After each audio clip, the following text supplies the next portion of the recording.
நல்லா கொதிச்சு எண்ணெய் பிரிஞ்சு சூப்பராக கொதிச்சுடுத்து. இது மேலே அப்படியே வந்து ஒரு பச்சை தேங்காய் எண்ணெய் ஒரு டீஸ்பூன் போதும். அப்படியே டக்குன்னு ஸ்டவ்வை ஆஃப் பண்ணிட்டானாக்கா கம கம கம கம ஓணம் ஸ்பெஷல் கேரளா ஸ்டைல் உள்ளி தீயல் சூப்பராக ரெடி. கண்டிப்பாக எல்லாருக்கும் பிடிக்கும், செஞ்சு பாருங்கள். தேங்க்யூ ஃபார் வாட்சிங். வணக்கம் வணக்கம், நான் உங்கள் பேங்கிஷன்.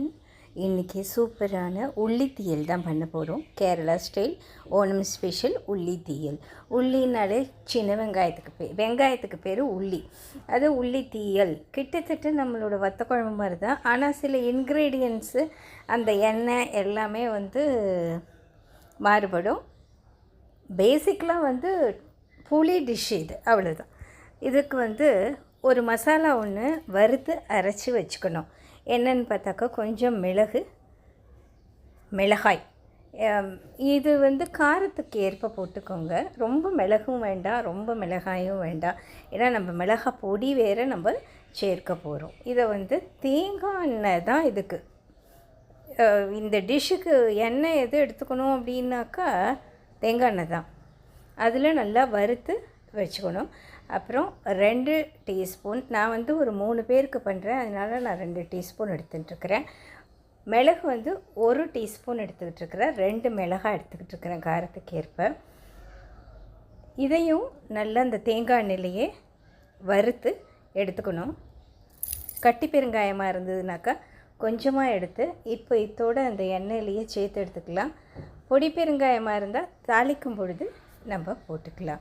இதுவும் நல்ல அரோமா வர வரைக்கும், நல்ல வாசனை வர வரைக்கும் சூப்பராக வறுத்து தனியாக எடுத்து வச்சுக்கணும். அப்புறம் தேங்காய் நல்ல கிட்டத்தட்ட ஒரு சின்ன தேங்காயில் ஒரு மூடி தேங்காய் நம்ம யூஸ் பண்ணலாம். தேங்காய் தான் இதில் வந்து ஹைலைட்டு. இந்த தேங்காய் கொத்தமல்லி அரைச்சி விடுறது தான் ஹைலைட்டு. தேங்காயை நல்ல செவக்க வறுக்கணும். அந்த செவக்க வறுத்து அந்த அரோமா வரும் பாருங்கள், அந்த வாசனை வரும் பாருங்கள், அதுதான் இந்த குழம்புக்கு, இந்த உள்ளி தீயலுக்கு ஹைலைட்டாக இருக்க போகிறது. இதுக்கு தேவையான புளி ஊற வச்சு எடுத்துக்கணும். ஒரு சின்ன நெல்லிக்காய் அளவு புளி வந்து எடுத்துக்கலாம். இது வந்து நான் 3 பேருக்கு தான் பண்ணுறேங்கிறதுனால சின்ன நெல்லிக்காய் அளவு எடுத்துக்கிட்டுருக்கிறேன். அப்புறம் சின்ன வெங்காயம் ஒரு 20 வெங்காயத்தை நல்லா தோல் உரித்து நல்லா அலசிட்டு தனியாக எடுத்து வச்சுக்கணும். தோல் உரிக்கிறது தான் கஷ்டம். சின்ன வெங்காயம் இல்லை, இப்போ புது வெங்காயமாக இருந்தானாக்கா தோலி வெளியில் வர்றதே நம்ம வந்து கஷ்டப்பட்டு எடுக்கணும் கத்தியை வச்சு. இதே கொஞ்சம் காய்ந்த வெங்காயமாக இருந்ததுனாக்கா ஈஸியாக தோல் பிரிஞ்சு வந்துடும். வெந்நீரில் போட்டு வச்சிட்டோம் அப்படின்னாக்கா ஈஸியாக வருது அப்படின்னு சொல்கிறாங்க. இருந்தாலும் எனக்கு வந்து அதெல்லாம் வரல. நான் வந்து கையால் உரித்து தான் எடுப்பேன். நான் வந்து ஒரு 20 வெங்காயம் எடுத்துக்கிட்டுருக்கிறேன். இப்போ பாருங்கள், இந்த தேங்காய் நல்லா வதங்கணும். நல்ல சிவப்பு கலரில் நல்லா ஃப்ரை ஆகி வரணும். இந்த அடியில் இருக்கிற தேங்காய் எண்ணெயிலேயே நான் அதில் போட்டுட்டேன். இதுக்குன்னு தனியாக தேங்காய் எண்ணெய் தேவை கிடையாது. ஏன்னா தேங்காயிலேருந்தும் எண்ணெய் கொஞ்சம் பிரியும். ஆல்ரெடி நம்ம அந்த பாத்திரத்தில் இருக்கிற எண்ணெய் எல்லாமே வந்து போதுமானது. இது நல்லா செவக்க வறுக்கணும், கைவிடாமல் இருக்கணும். மீடியம் ஃப்ளேமில் வச்சு தான் பண்ணணும். சில டிஷ்ஷஸ்லாம் நம்ம வந்து பர்ஃபெக்டாக வரணும் அப்படின்னாக்கா கொஞ்சம் டைமை வந்து நம்மளோட டைமை வந்து அதுக்கு ஒதுக்கணும். அதே மாதிரி மைண்ட் வந்து அதை நம்ம என்ன பண்ண போகிறோம் அதுலேயே கான்சென்ட்ரேட் பண்ணணும். நம்ம பாட்டுக்கு பேசிண்டோ இல்லை வேறு ஏதாவது வேலை பார்த்துட்டோ அது பண்ணினோம் அப்படின்னாக்கா கவனம் வந்து மாறுறதுக்கு சான்சஸ் இருக்குது. உப்பு போட்டோமா இல்லையா அப்படின்னு தெரியாது. இந்த இன்க்ரீடியன்ட்ஸ் ஆட் பண்ணிட்டோமா, பெருங்காயப்பொடி போட்டோமா இல்லையா, இதெல்லாம் வந்து நமக்கு ஸ்கிப் ஆகிடும், மைண்ட் அவுட்டு. அதனால் இப்போ ஒரு புது டிஷ்ஷு நம்ம பண்ணுறோம், புதுசுன்னு இல்லை, நம்ம ஒரு பர்ஃபெக்டாக வரணும் அப்படின்னு நம்ம பண்ணுறோம் அப்படின்னாக்கா கொஞ்சம் நம்மளோட மனசை செதற விடாமல், அதே மாதிரி பகவானே நல்லா வரணும் அப்படின்னு ஒவ்வொரு முறையும் நான் வந்து பகவான்கிட்ட வந்து சரணடைஞ்சிருவேன். எனக்கு வந்து இந்த இது டாப் நாச்சா வரணும் இந்த டிஷ்ஷு. ஏன்னா நம்ம போடுற சாமானும் வேஸ்ட் ஆகக்கூடாது, நம்ம பேரும் வந்து எல்லா இடத்துலையும் பேசப்படணும். அதுதானே ஒரு பெருமை, கெத்து. பின்ன என்ன, சமைச்சோன்னா ஏதோ சமைச்சோம் ஏதோ சாப்பிட்டோம் அந்த மாதிரி இருக்கக்கூடாது. இது இப்படி தான் சமைக்கணும், இப்படி தான் சாப்பிடணும், அந்த மாதிரி இருக்கணும். நம்ம போனோம் அப்படின்னாலப்பா அவங்க சூப்பராக சமைப்பாங்கப்பா அப்படி சொல்லணும். பாருங்கள் நல்ல செவந்து ஆகிடுத்து. இப்போது இது 1 2 அப்படி இப்படியே இருக்குது. அதையும் நல்லா வறுத்து கொட்டிட்டோம்னாக்கா அவ்வளோதான். இப்போ நம்ம வந்து ஸ்டவ் ஆஃப் பண்ணிடலாம். இந்த கடாயோட சூடுலேயே அது வந்து நல்லா செவந்துக்கும்.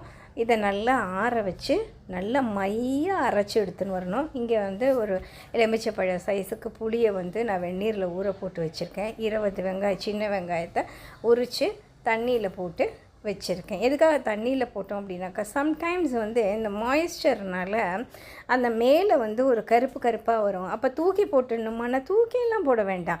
அது வந்து அந்த மாய்ஸ்சரோட ரியாக்ட் பண்ணி அதோட ஒரு லேயர் மாதிரி படியும். அது வந்து உடம்புக்கு கெடுதல்லாம் கிடையாது. நல்லா நம்ம 2 தரம் தண்ணியில் அலசிட்டு நம்ம யூஸ் பண்ணலாம். ஏன்னா வெங்காயத்தில் நாங்கள் வந்து ஒரு வெங்காய வியாபாரி. எனக்கு வந்து நல்லாவே தெரியும் வெங்காயம் வந்து இந்த மழைக்காலங்கள்லேயும் பனிக்காலங்கள் ஒரு லேயர், அதாவது அந்த தோலியை உரிச்சிட்டோம் அப்படின்னா அந்த அடுத்த லேயர் வந்து கொஞ்சம் கருப்பு ஓடி இருக்கும். அதையும் நீங்கள் அந்த லேயரையும் எடுத்து போட்டுடலாம். அப்படி இல்லைனாக்கா நல்ல தண்ணியில் கழுவிட்டு நம்ம தாராளமாக யூஸ் பண்ணலாம். அது உடம்புக்கு எந்த விதமான கெடுதலும் கிடையாது. மாய்ஸ்சர் காரணமாக அது கருத்து போகும். இப்போ தேங்காய் எண்ணெய் தான் எடுத்துக்கிட்டு இருக்கிறேன். தேங்காய் எண்ணெய் தான் எடுத்துக்கணும், வேறு எண்ணெயெல்லாம் கிடையாது. இருக்குது உள்ளி தீயல்னாலே தேங்காய் எண்ணெய் தேங்காய் இதெல்லாம் தான். இப்போ தேங்காய் எண்ணெய் எடுத்துக்கிட்டு இருக்கிறேன். நல்ல ஒரு 1.5 டேபிள் ஸ்பூன் எடுத்துட்டுருக்கேன்.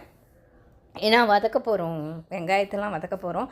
கடுகு, உளுத்தம்பருப்பு, கொஞ்சம் பெருங்காயம், சிவப்பு மிளகாய், கருவேப்பிலை, பச்சை மிளகாய் 2 எல்லாத்தையும் நல்லா பொரிய விடணும். பச்சை மிளகாய் ஏன் போடணும், இந்த உள்ளி தீயலுக்கு பச்சை மிளகாய் போடணும். இதை போட்டுட்டு அடுத்தது நம்ம வெட்டி வச்சுருக்கோம் இல்லையா, தோல் நீக்கி வச்சுருக்கோம் இல்லையா, அந்த வெங்காயத்தை நல்லா இதில் புழிஞ்சு போடணும். பார்த்து போடணும்.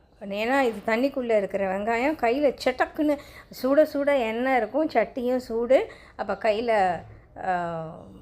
தெளிக்காமக்கி நம்ம வந்து ஜாக்கிரதையாக சிம்மில் வச்சுட்டு போடணும். இது வந்து எந்த பதத்துக்கு வதங்கணும் அப்படின்னு பார்த்தாக்கா ஒரு கண்ணாடி பதத்துக்கு வதங்கணும் வெங்காயம். அப்போ தான் வந்து அதோடய ஃப்ளேவர் வந்து அந்த எண்ணெயில் இறங்கி அந்த குழம்புல சூப்பராக இறங்கியிருக்கும். அது அந்த அளவுக்கு வெந்தால் தான் அந்த ஆனியன்லேயும் வெங்காயத்துலேயும் சுவை ஜாஸ்தியாக இருக்கும். எல்லாமே வந்து ஒரு பதந்தாங்க கணக்கு. இதுக்கு வந்து தேவையான உப்பு போட்டு வதக்கிக்கலாம். இப்போ வந்து புளியை கரைச்சி வச்சுருக்கோம் இல்லையா, அந்த புளியை போட்டு இதுக்கப்புறம் நம்ம மேல் சாமான்கள் போட போகிறோம். என்னென்னலாம் போட போகிறோம் அப்படின்னாக்கா உப்பு போட்டுக்கணும், மஞ்சள் பொடி போட்டுக்கணும், அடுத்தது மிளகாய் பொடி போட்டுக்கணும். மிளகாய் பொடி ஏற்கனவே நம்ம வந்து மிளகாய் 2 சேர்த்து வச்சு அரைச்சிருக்கோம். இது ஆல்ரெடி தாளிப்பில் வந்து 2 பச்சை மிளகாய், ஒரு வத்த மிளகாய் போட்டு வறுத்துருக்குறோம். ஸோ அதுக்கு தகுந்த மாதிரி உங்கள் குடும்பத்துக்கு எவ்வளவு தேவையோ, நான் வந்து 1.5 டீஸ்பூன் நல்ல காரமான பொடி சேர்த்துருக்கேன். நீங்கள் வந்து 1 டீஸ்பூன் பொடியும் 1/2 டீஸ்பூன் காஷ்மீரி சில்லி பொடினா கலர் நல்லா கிடைக்கும், செவத்த கலர் கிடைக்கும். என்கிட்ட காஷ்மீரி சில்லி பவுடர் முடிஞ்சு போயிட்டான், அதனால் நான் வந்து 1.5 டீஸ்பூன் தான் போட்டிருக்கேன். எனக்கு வந்து இது ரொம்ப காரமான மிளகாய் பொடி, அதனால் நான் 1.5 போட்டிருக்கேன். அதையும் தவிர 3 பேர் அளவு தானே, அதனால் அந்த அளவுக்கு போதுமானது உப்பு போட்டு இதை வந்து சிம்மில் வச்சுட்டு மூடி போட்டு நல்லா கொதிக்க விடணும். கொதின்னு கொதிக்கணும். அப்புறம் வந்து அந்த எண்ணெய் இருக்குது பார்த்திங்களா, அந்த எண்ணெய் வந்து பிரிஞ்சு அப்படி வரும், அந்த அளவுக்கு கொதிக்கணும். இப்போ நல்லா பிரிஞ்சாச்சு. இப்போ நம்ம அரைச்சி வச்சோம் இல்லையா தனியா, தேங்காய், மிளகாய், அதை அப்படியே இதில் எடுத்து கொட்டிக்கணும். நம்ம மிக்சியில் கொஞ்சம் ஒட்டின்னு இருக்கோம் இல்லையா, அதையும் நல்லா தண்ணி ஊற்றிட்டு இதுலேயே ஆட் பண்ணிக்கலாம். இது வந்து திரும்பவும் நல்லா கொதின்னு கொதிக்கணுங்க. இது வந்து கொதிக்கிறதுல தான் கணக்கு இருக்குது. ஏன்னா நம்ம தேங்காய் அதெல்லாம் நல்லா வறுத்துட்டு அரைச்சி வச்சுருக்கோம். இதை எத்தனை நாளைக்கு வச்சுக்கிட்டு சாப்பிடலாம் அப்படின்னா ஒரு நாள் தான் வரும். இந்த கடைசியில் யார் சாப்பிட்றாங்களோ அவங்களுக்கு வந்து ஒரு அரை கரண்டி மிஞ்சித்தினாலே அது வந்து ஜாஸ்தி, அந்த அளவுக்கு டேஸ்டியாக இருக்கும். எல்லோரும் 2-3 தரம் கேட்டு வாங்கி சாப்பிடக்கூடிய ஒரு டிஷ்ஷு. இது வந்து சாதத்தில் பிசைஞ்சு சாப்பிடலாம், பொங்கலுக்கு தொட்டுக்கிட்டு சாப்பிடலாம், இட்லி தோசைக்கும் ரொம்ப நல்லா இருக்கும். தயிர் சாதத்துக்கு தேவாமிர்தமாக இருக்கும். அவ்வளோதான்.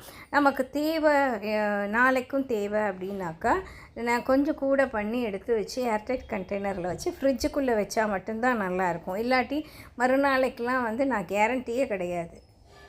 தேங்காய் அரைச்சி ஊற்றுறோம், புளி போடுறோம், இவ்வளோ தண்ணி ஊற்றுறோம், இதெல்லாம் நான் வெளியில் வச்சுக்கலாமா அப்படின்னு கேட்டேனாக்கா எனக்கு வந்து அது நான் வச்சது கிடையாது. அதே மாதிரி எனக்கு அதில் சம்மதமும் கிடையாது. வெளியில் வச்சு சாப்பிட்ற அளவுக்கு சம்மதமும் கிடையாது.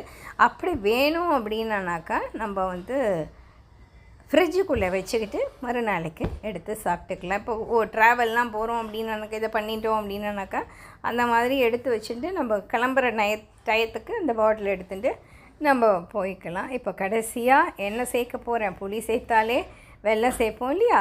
ஸோ வெல்லம் சேர்த்தாச்சு, அவ்வளோதான். இதில் வந்து நல்லா கலக்கி நல்லா கொதித்து முடித்த உடனே அதுலேயும் எண்ணெய் பிரியும். கடைசியில் பச்சை நல்லெண்ணெய் நல்லா எடுத்து ஒரு டேபிள் ஸ்பூனோ ஒரு டீஸ்பூன், நான் வந்து இதுக்கு 1 டீஸ்பூன் தான் யூஸ் பண்ணியிருக்கேன். குவான்டிட்டிக்கு ஏற்ற மாதிரி இது அப்படியே மணக்க நம்மளோட உள்ளித்தீயல் கேரளா ஸ்டைல் ஓணம் ஸ்பெஷல். நாளைக்கு ஓணம் இல்லையா? ஸோ அந்த ஸ்பெஷல் சூப்பராக ரெடியாக எடுத்து லைக் பண்ணுங்கள், கமெண்ட் பண்ணுங்கள், சப்ஸ்கிரைப் பண்ணுங்கள். தேங்க்யூ ஃபார் வாட்சிங்.